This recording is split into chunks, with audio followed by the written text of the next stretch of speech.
है, no problem. The last time I stood here, I was not allowed to speak. I was not allowed to speak. But the ruling party has paid a very heavy price for throttling the voice of one MP. मुझे बैठाने का चक्कर में जनता ने आपके 63 सदस्यों 63 जन को परमानेंटली बैठा दिया. You have gone down from 303 to 240. In my maiden speech in the Lok Sabha in June 2019, I spoke on the 7 signs of fascism that were taking over this country.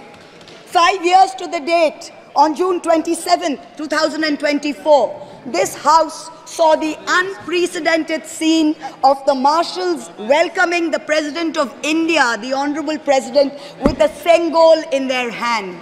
The Sengol is a symbol of the supreme authority of a monarch. It has no place in the temple of a constitutional democracy. But, Honorable Speaker, sir, it is understandable why this happened. Because the BJP has still not understood that their 303 brute majority, their Rajtantra, has been reduced to a 240-seat minority by the Loktantra. They are still living in the world of the Sengol. This sudden changed reality, this new reality, is yet to sink in for the treasury benches and especially for the speechwriters of the Honorable President's address. The speech that the Honorable President read out, she said, the people of India have elected a stable government with a clear majority.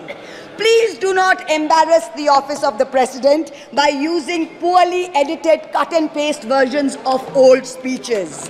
This is not a stable government. It depends on multiple allies with a history of U-turns. It has not got a simple majority. The BJP is 32 short of 272. It is going to be a very hard landing for the treasury benches, as was obvious today. This time, there are 234 warriors this time, firmly united, and we have walked through fire to walk through these doors, so you will not be able to shut us up this time the way you did last time. There are numerous statements in the Honorable President's address that defy even a tenuous link to truth and to reality. Like in my 2019 maiden speech when I spoke on 7 signs, today I have picked out 6 themes from the Honorable President's address, and I will analyze how each of them is an exercise in fallacy and exercise in untruth. The address covers many issues, but I have chosen 6 themes. The first theme, the Northeast. The Honorable President's address says that the government has increased allocation for the Northeast by 4 times, has worked for increased and lasting peace in the area.